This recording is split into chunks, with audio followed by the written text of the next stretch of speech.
영화는 패러디를 통해서 비난하고 비판하기도 했습니다. 풀메탈 자켓 중후반부를 보면은 X자로 총알을 메고 M60을 한 손으로 들고 다니는 덩치 큰 백인 병사가 하나 보입니다. 그의 이름은 애니멀 머더입니다. 애니멀 머더는 인간성 하나는 끝내주는 인물이라고 표현이 됩니다. You might not believe it, but under fire, Animal Mother is one of the finest human beings in the world. 미국의 승리를 위해서 기여함을 자랑스러워하고 동료의 죽음에 분을 숨기지 못하는 열혈 미국 군인입니다. 하지만 내면 속에는 전쟁이 부질없는 짓이라는 걸 알고 있는 인물이기도 합니다. Flush out your head, you new guy. Think we waste scoops for freedom? This is a slaughter. 그런데 이와 같은 외형과 모습은 어느 한 영화에 나오는 인물과 굉장히 유사합니다. 그렇습니다. 그가 바로 람보입니다. 사실 람보 1편은 수작으로 꼽힙니다. 베트남 전쟁을 겪은 뒤 전쟁 영웅으로 칭송받던 람보가 PTSD라는 정신병으로 인해서 파멸되어가는 모습을 그린 영화가 바로 람보 1입니다. 즉 람보라는 영화는 반전을 위해 태어난 영화이고 람보라는 인물은 반전을 위해 나타난 인물입니다. 하지만 람보 시리즈는 시리즈를 거듭하면서 전쟁 영웅의 대서사시로 변모합니다. 물론 람보2에서는 베트남 전쟁에 대한 어느 정도 부정적 시각을 가지고 있는 영화로 나오긴 했지만 엄밀히 따지면 람보의 탄생이 미국의 영광을 위해 태어난 인물이 아니기 때문에 람보의 탄생과 람보 2편 이후의 행보는 어긋난 부분이 있다고 말씀드릴 수 있을 것 같습니다. 그래서 제 생각으로는 스탠리 큐브릭 감독이 람보와 같은 인물을 자신의 영화 속에 삽입시킴으로써 또 그 캐릭터를 잘 살려냄으로써 람보 캐릭터가 변화해 나가는 이 우스꽝스러운 모습을 비꼬았다고 생각을 해요.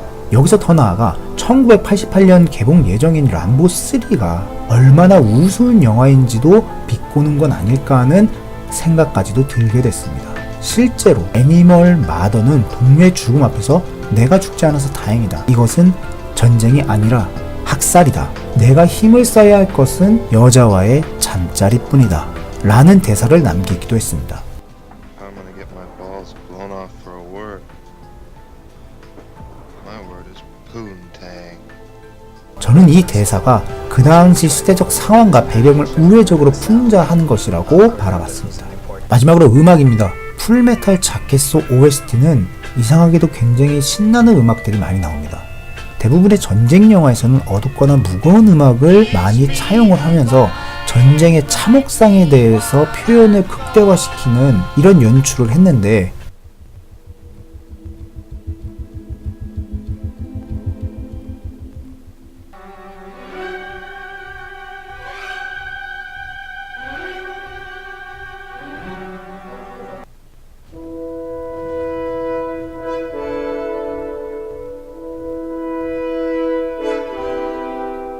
이상하게 풀메탈 자켓에서는 신나고 유쾌하고 경쾌한 노래가 상당히 많이 흘러나옵니다. You keep saying you got something for me. Well, everybody's heard about the bird. Bird, bird, bird. The bird's a winner. Well, the bird, bird, bird. I've seen people turn their heads and quickly look away. 왜 이런 연출을 했을까? 저는 개인적으로 전쟁의 참혹함을 미화시키는 언론을 비판하는 장면이라고 저는 생각을 합니다. 언론이 카메라를 통해서 보여주는 세상은 전쟁터에서 병사들이 실제로 겪는 감정과는 상반된 것들인 것이죠. 모든 군인들이 하루빨리 집으로 돌아가기를 바라지만 카메라 앞에서는 전쟁을 위해 헌신하는 모습을 보여줘야 되기 때문입니다. 즉 겉과 속이 다른 것이죠. 동료의 죽음 앞에서 베트남 전쟁은 학살이다라고 말한 애니멀 머더는 현장을 찍는 카메라 앞에서는 미소를 보여줍니다. 불과 얼마 전까지 학살을 말하던 그가 카메라 앞에서는 180도 달라진 모습을 보여주는 것이죠.